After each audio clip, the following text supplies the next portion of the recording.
কুটি মামা রে, কুটি মামাকে আমরা বরণ করবো রে। মামা, শহর ছাড়িয়া কিন্তু সহজে কেউ গ্রামে আসে না। তুমি হঠাৎ করিয়া গ্রামে কেন আসিলে বলো তো?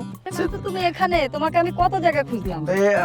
আচ্ছা ঠিক আছে ঠিক আছে আন্টি, আপনি কোনো চিন্তা করবেন না। ওর ইনফেকশন হয়েছে। আরে কি বলেন, আপনার মেয়ে তো আমার বোন। আমি দেখতেছি। হ্যাঁ, কি কি কি বিষয় বলো তো? তোমার বোন মানে তোমার বোনের কি হইছে এখন? না, ওই যে আমার ফ্রেন্ডের বোন অ্যাপেন্ডিক্সের অপারেশন হলো, তোমার কাছে এটা ঘুরে নিলাম না। আমি সেটাই বললাম যে ও তো সুস্থ হওয়ার কথা, আবার কি হলো? আমি ডানা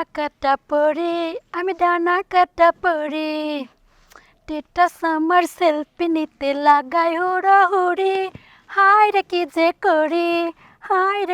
করি, আমি ডানা কাটা পড়ে, আমি ডানা কাটা পড়ে।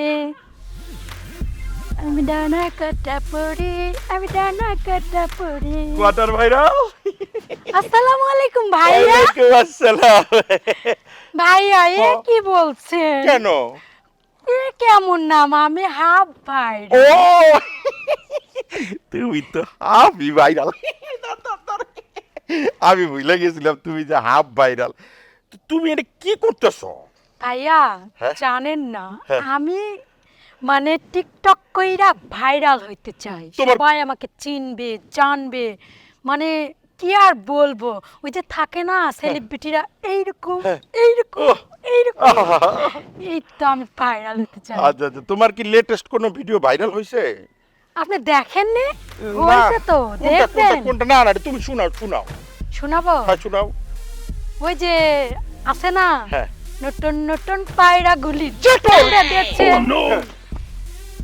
ভাই আপনি ঠিক আছেন? হ্যাঁ তো? ঠিক আছে ঠিক আছে, বলো বলো তুমি। ওই পাড়াতে ছেলে মেয়ে তিন ছে- কে দেখেছে? দেখি তো শোনো। এটা কেমন টিকটক? লাস্টে দিয়ে এসে তুমি তোমার তো কণ্ঠ শোনা যাইতেছে না। ওইটাই তো সমস্যা। ওই যে দেখেন, ওইটাই ভাইরাল হয়ে যায়। হ্যাঁ হায় রে ভাইরালের যুগ। হ্যাঁ, ও দেখিনি, ও নতুন নতুন পায়রাগুলোরে কই লয়ে গেছে। কি প্রতিভা, মা রে মা। ভালো ভালো, ভেরি গুড, ঠিক আছে ঠিক আছে। ভাইয়া, আমার না অনেক ইচ্ছা ভাইরাল হব। আসেন না, আপনি তো অনেক বড় একটা মাপের মানুষ, ফেমাস। আমরা একটু মানে আমি আপনাদের সাথে একটু টিকটক করে ভাইরাল হয়ে যাই। আমিও তো চাই তোমার সাথে টিকটক করি, কিন্তু যখনই চিন্তা করি এই টিকটক যদি তোমার ভাবি দেখে যে আমি তোমার সাথে কিছু একটা করতেছি, তখন তো আমার টিকটক বাইর করব। শোনো, টেনশন নিও না।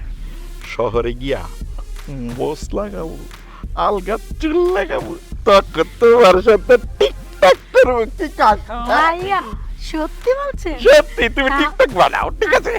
তাহলে আমি হাফ ভাইরাল থেকে এবার ফুল ভাইরাল হবো। একদম বাবা, বানাও। তাহলে আমরা একটু বানাই। না না না, তুমি বানাও। তো ভালোই লাগে না, যারে বলি সেই খালি কয় বাহানা, এই করব ওই করব। আমার নিজের একাই ভাইরাল করতে হবে। আমি নিজে একাই ভাইরাল হব। আমি ডানা কাটা পড়ে, আমি ডানা কাটা পড়ে, আমি ডানা কাটা পড়ে, আমি ডানা কাটা পড়ে। এই যে গাছের পাতা এমন স্বল্প খরচে কিভাবে জ্বালানি তৈরি করা যায়, এটা নিয়ে বুঝতে হবে, মিশনে কাজ করতে হবে। অনেক পাতা আছে, কত বড় গাছ। আরে ইমরান ভাই, আপনি একা একা গাছের সাথে কি কথা বলেন? এই দেখি গাছের পাতা বা গাছ দিয়ে মানে কম খরচে জ্বালানি কিভাবে জ্বালানি তৈরি করা যায়। বাহ, খুব ভালো আইডিয়া আপনার, শুনে ভালো লাগলো। হ্যাঁ, আরে গাছ দিয়ে, গাছের পাতা দিয়ে সব কিছু করা যায়। দেখো না, বিদেশে পানি দিয়ে বিদ্যুৎ তৈরি করে, যে ময়লা দিয়ে বিদ্যুৎ তৈরি করে। তো আমরাও তো এগুলি ব্যবহার করে বিদ্যুৎ তৈরি করতে পারি। এই জন্য গাছ দিয়ে স্বল্প খরচে কীভাবে জ্বালানি তৈরি করা যায়, এটার জন্য আমরা চেষ্টা করতেছি। আমি বাহ, সত্যি অনেক ভালো আইডিয়া, শুনে খুব ভালো লাগলো, খুবই ভালো লাগলো। এই তোমার কি অবস্থা, পড়ালেখার কি অবস্থা তোমার? পড়াশোনা তো চলছে, মাস্টার্সটা শেষ হলে একটা চাকরির জন্য অ্যাপ্লাই করব, এই আর কি। তুমি নাকি একটা স্কুলে চাকরি করো? হ্যাঁ, এটা আসলে ওই ছোট বাচ্চাদের পড়াশোনা করাই, আর মাঝে মধ্যে হচ্ছে টিউশনি করি। আসলে এটা তো লাইফ না, আমি চাই একটা ভালো কর্পোরেট অফিসে জব করতে, এই আর কি। যাক ভালো। আর আপনি তো জানেন আমাদের অবস্থা অতটা ভালো নয়, বাবার যা ইনকাম সেটা দিয়ে আমাকে যে বাইরে পাঠাবে ঢাকাতে পড়ার জন্য, সেই সামর্থ্য আমাদের নেই। চাচ্ছি নিজে নিজে কিছু একটা করার, এই জন্য পার্ট টাইম ভাবে একটু ওই ছোট বাচ্চাদের পড়াই, টিউশনি করাই আর কি। আর ভালো কাজ। হ্যাঁ, আর একটা বেসরকারি স্কুলে আছি, ওটার তো বেতন ওভাবে তো হয় না। যাই হোক, যেটা হয় ওটা আমার হাত খরচ চলে যায়। শোনো, পড়ালেখা করছো, একটা চাকরি করলে অবশ্যই ভালো লাগবে, আর ঘরে বসে থাকলে ভালো লাগবে না। তাই চাকরি পড়ালেখার কোনো মূল্যই রইল না, তার চেয়ে কিছু করা ভালো। ঠিকই বলছেন আপনি। ঠিক আছে ইমরান ভাই, আমি তাহলে এখন আসি। শোনো, আমার জন্য দোয়া করবা, যাতে আমার কোম্পানিটা অনেক বড় হয়। এইখানে তোমাকে একটা ব্যবস্থা করে দেবো আমি। শুনে অনেক ভালো লাগলো, সেজন্য আপনাকে অনেক ধন্যবাদ। আমি অবশ্যই দোয়া করি আপনি সাকসেস হন। আমার উপকার হবে কি না হবে জানি না, দেশের তো উপকার হবে, দেশের মানুষ উপকৃত হবে। ওটাই আমি চাই। ঠিক আছে ইমরান ভাই, আমি তাহলে আসি। আসসালামু আলাইকুম। ওয়ালাইকুম আসসালাম। ও পড়ালেখা করে স্ট্রাগল করছে, কিন্তু ভালো একটা চাকরিও করবে। আমি গবেষণা করে ভালো একটা কিছু করব এবং আমি সাকসেস হবেই। ভাবি, ও ভাবি, হ্যাঁ বলো। আরে কোথায় গেলে? এদিকে আসো, আসতেছি। বসো। ভাইয়া কই? ভাইয়া তো একটু আগে বের হয়ে গেল। বের হয়ে গেল? হ্যাঁ। না, চিল্লানো কি, মানে আমি ডাকলে কি চিল্লানো? তোমার ডাকলাম যে তুমি ঘরে না কোথায় আছো, এটা চিৎকার করে ডাকতে পারবো না? ও ভাবি, ভাবি রাস্তায় ডাকবো? তখন তো বলবো একটু ডাকই তো না। জোরে জোরে চিল্লাইতেছো, তোমার কি দরকার এই জন্য বললাম, বলো। বোঝার জন্য ধন্যবাদ। হুম। কিছু টাকা দাও। কয় টাকা? বেশি না, 20,000 টাকা। এখন 20,000 টাকা দিয়ে তুমি কি করবা এতগুলো টাকা? এই তো লাইনে আসছো। এখন তো মানে আধুনিক যুগ, টেকনোলজিক্যাল, যে যত রিচ সে তত ভালো করছে। দেখো, আমি এইখানে থেকে ভাবলাম যে চাকরি করে কয় টাকা পাবো, 10, 20, 30, এর বেশি থেকে আমাকে দিবে না। কিন্তু আমি কি আমার স্বাদ আহ্লাদ পূরণ করতে পারবো না। এর জন্য সব থেকে উপযুক্ত ছিল ফ্রিল্যান্সিং করা। আর ফ্রিল্যান্সিংয়ের জন্য আমার তো একটা কম্পিউটার বা ল্যাপটপ দরকার, হলে আমি কাজ শিখতে পারবো। আমি এইভাবে দেশে থেকে, দেশের বাইরে থেকে এনে কাজ করতে পারবো, ঘরে বসে ইনকাম। কিন্তু অনেকে তো এভাবে ইনকাম করছে, কিন্তু আমি তো পারছি না, আমার ল্যাপটপ নেই। আমার কাছে তো এতগুলো টাকা নেই, আর তোমার ভাইয়ের কাছে বলে আমি নিয়ে দিতে পারতাম, তবে আমি দিব না। তোমার নামে আমি অনেক বিচার পাইতেছি, আমি দিব না। ভাবি, তুমি কিন্তু এটা ঠিক করছো না। আমি ঠিক করতেছি, আমি দিব না। কেন দেবে না? দিব না। তুমি ওর ভাবি, আমাকে তো দিতেই হবে। আমি দিব না। তুমি আমার কথা শুনো না। তুমি বড় হইছো, তুমি এখনো কি এসব করা সাজিয়ে বলো? আমি কি করতেছি? আমি কি গেম খেলতেছি? কি করতেছো? তোমার পাড়া প্রতিবেশী আইসা আইসা আমার কাছে বিচার দিয়ে যায়। তাহলে তুমি বড় হইছো না, তোমার বুঝতে হবে না আমি মানুষের সাথে তোমার হয়ে ঝগড়া করতে এখন আমার ওই সময় আছে বলো? পাড়া প্রতিবেশী কি বিচার দিচ্ছে বলো? এই পাশের বাড়ির ভাইটাও আইসা বলে গেল কালকে যে তুমি নাকি ক্ষেতের ভিতরে কার সাথে খারাপ ব্যবহার করছো। ক্ষেতের মধ্যে খারাপ ব্যবহার মানে কি? আমাকে নাম বলে নাই, ভয়ে নাম বলে নাই। ঠিক আছে, বললে তো তুমি আবার যে আরে ও তো ওই পাশের গ্রামের গরু চুরি করছিল, ওরা পাইছি থাবড়াইছিলাম। তো এটা কি খারাপ ব্যাপার? কি চোররে মারবো না তো কি করবো, আদর করবো? সে তো আইসা আমাকে এমন ভাবে বলছে যেন মনে হয় তুমিই চুরি করছো। ওই যে আসছে সে আর ওর দুইজনে মিলে চুরিটা করছে। তারা তো আর বলবো না যে ভাবি আমরা গরু চুরি করছিলাম, ভাই আমাকে মারছে। এ কথা কি বলবে? চোরকে এসে বলবে যে আমি চুরি করছি? চোর তো এসে বলবে যে আমি চুরিই করি নাই। তো ঘটনাটা কি পরিষ্কার হলো যে তোমার দেবর ফুলের মতো পবিত্র। সে ফুলের মতো যদি পবিত্র, এখানে কোনো কালি দেওয়ার চেষ্টা করো না। টাকা দিতে বলতে দাও।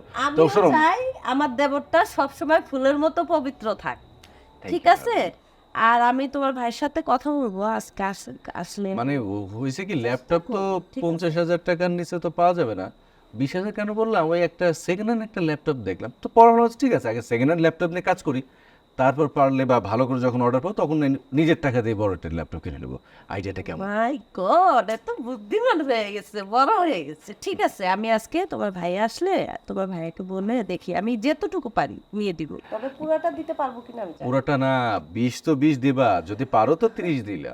আচ্ছা আচ্ছা, সেটা আমি না হয় আবার পার্সোনাল কিছু তোমাকে দিলাম ছোট ভাই, তুমি আমার, তাই না? ঠিক আছে, আসো, ফ্রেশ হয়ে নাও, ফ্রেশ হো, তাড়াতাড়ি আসো, তাড়াতাড়ি। ভাবি আমার কি দোষ? আমি ভাইয়ের সাথে থাকি, ভাই কি করে আর আমি কি করব বলেন? ও তোর ভাই কি করে তুই কি করবি না? এই তোর না কতবার বলছি, তুই তো চশমা, আর প্রথম চশমা তো তুই, আর দ্বিতীয় চশমা তোর পকেটের মধ্যে সবসময় থাকে। তোরা বলছি না যে ও কোথায় কি করে সবকিছু আমারে বলবি? এই তোর ভাই যে ওই ওই জয়নাক, ওই করিমেক, ওই অমকেক তমকেক যে টাকা ধার দিয়ে দেবে বেড়ায়, ও ছেলেদের তো দেয়ই না, সব টাকা শুধু মেয়েদের পিছনে ঢালে। এই তুই আমার একবার বলছিলি কিনা সেটা বল। বলিসনি। তোকে যদি একটা বলি যে তুই ডানে যা, তুই চলে যাস বামে। ও তোর ওই বস যা বলবে তুই সেটাই শুনবি, তাই না? আমার কথা কানে লাগে না তোর। আমি যদি মনে করি তোকে রাখবো না, তাহলে কিন্তু তুই থাকতে পারবি না, মনে রাখিস। ঠিক আছে ভাবি, এখনই তো সব জানাবো আপনাকে। মনে ধরে থাকে। ঠিক আছে, আচ্ছা ওই দেখ ওই পাড়াতে 5 কেজি দুধ অর্ডার দিছি, দুধ নিয়ে যা। ঠিক আছে ভাবি, নিয়ে আসতেছি। যত সব কাজে কোনো সময় মন বসে না। কেমন আছেন? ভালো। আজকে কিন্তু আপনাকে অনেক সুন্দর লাগিতেছে। তাই তারপরে চেহারাটা নষ্ট হয়ে গেছে তো, তাই? আর একটু সুন্দর হয়েছিলাম। তাই? হুম। ভাবি, এই আশরাফ ভাই কোথায়? ও তো নেই, এই তো কালকে ঢাকায় গেছে। কালকে ঢাকায় গেছে? হ্যাঁ। ঢাকায় কি সে একা গেছে?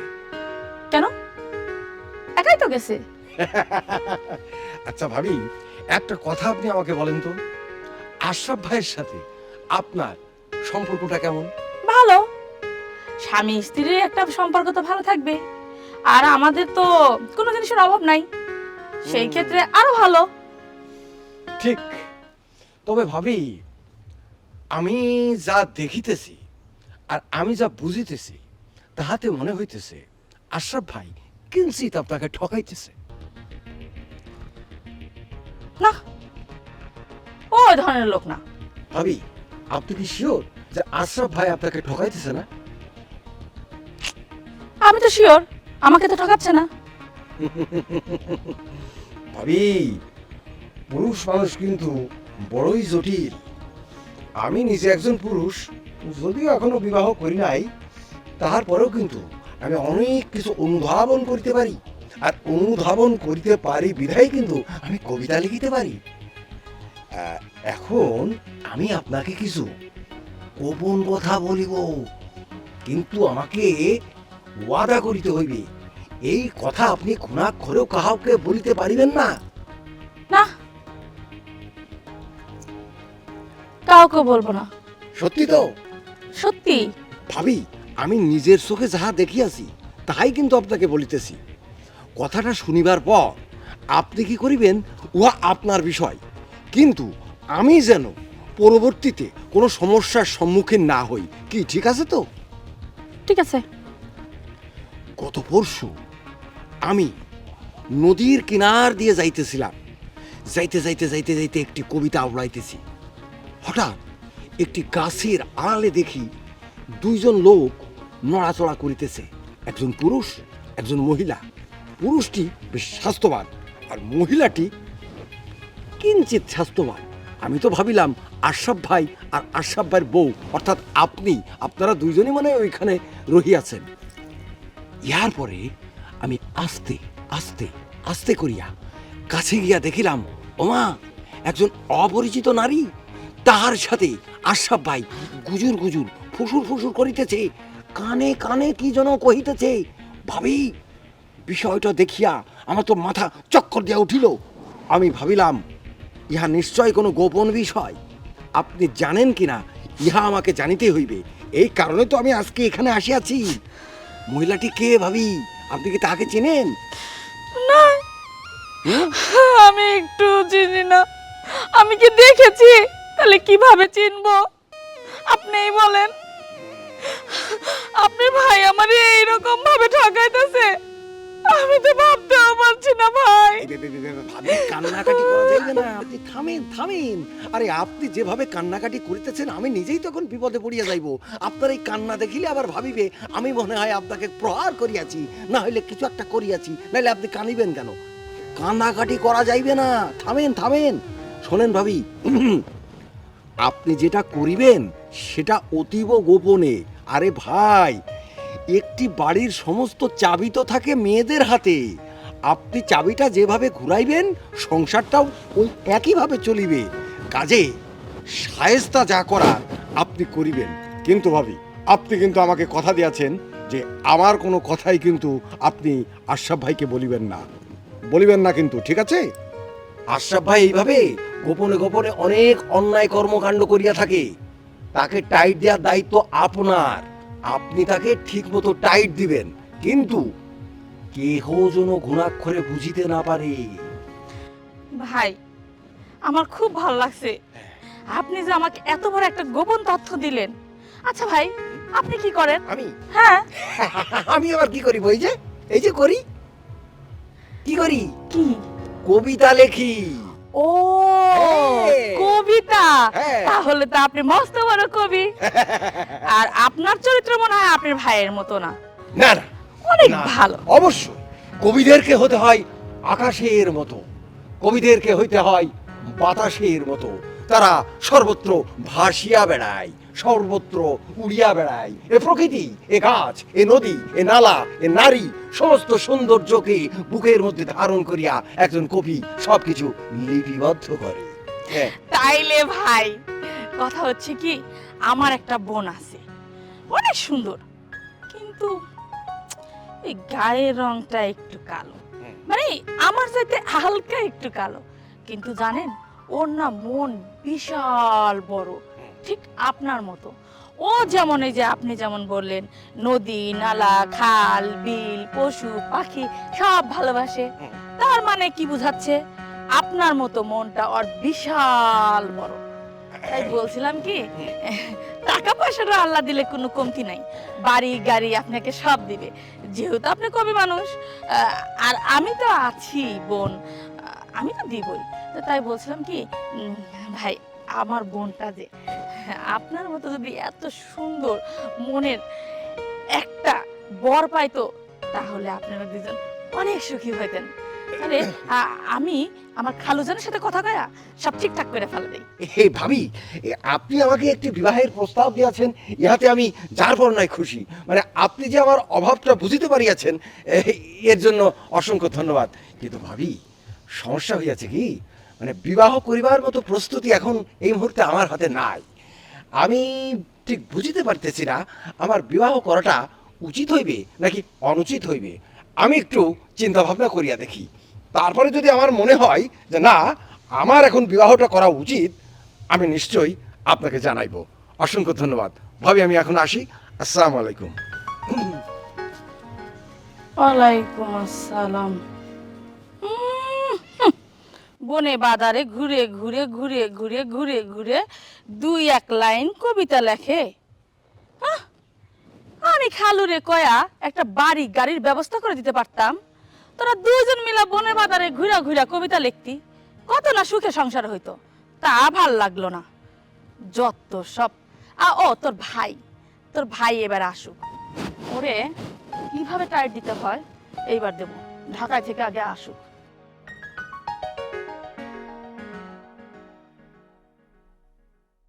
তুমি কি আমার সাথে মস্করা করতেছো? চায়ের কাপে চা আছে না অন্য কিছু? আমার কি মস্করা করার টাইম আছে? টাইম নাই। টাইম নেই তাহলে আমার খালি কাপ আর পিরিচ দিলা কেন? কেন দিছি তুমি বুঝো নাই? কেন? তোমাকে যে রাত্রে আমি ড্রেসআপটা দিলাম সকালে পরার জন্য, হ্যাঁ। সেই ড্রেসআপটা কই? আরে কত সুন্দর একটা ম্যাচিং পাঞ্জাবি আর পায়জামা পরলাম, এটা ভালো লাগতেছে না তোমার কাছে? এটা কি ম্যাচিং হয়েছে? হ্যাঁ, এই যে দেখো না কত সুন্দর লাগতেছে। নাস্তা দিব কইতে এসে সকালবেলা দৌড়াইয়া? আরে সকালে ওইটা আমি খেতে কাম করতে গেছি, খেতে থেকে এসে আমি নাস্তা করবো না। আরে নাস্তা রেডি করছো? ও কি আবার? আরে সকালবেলা খেতে গেছো না কই গেছো কমো কিছু? আমার কানে কোনো খবর আসে না মনে করো? আজাইরা কথা কইও না, যাও খিদে লাগছে। পারবো না।